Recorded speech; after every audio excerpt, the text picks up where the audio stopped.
Stacja czwarta. Pan Jezus spotyka swoją matkę. Kłaniamy Ci się, Panie Jezu Chryste, i błogosławimy Tobie. Przez prześwięty krzyż swój świat odkupić raczył. Dziecko kochane, przyjrzyj się mojej matce, jak mężnie trwała przy mnie od samego początku, nie zważając na trudy. I choć serce jej pęka, wychodzi ze mną na tę ostatnią drogę, by pocieszyć mnie w tym trudzie. Kocha, więc jest blisko. Rozważ, czy Ty jesteś blisko ludzi, którzy pragną czyjejś akceptacji, miłości, obecności? Czy się od nich nie odwracasz? Są oni blisko Ciebie, w Twoim środowisku.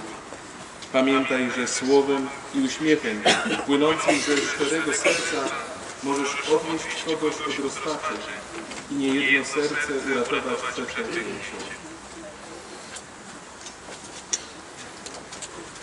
Jezu Chryste ukrzyżowany,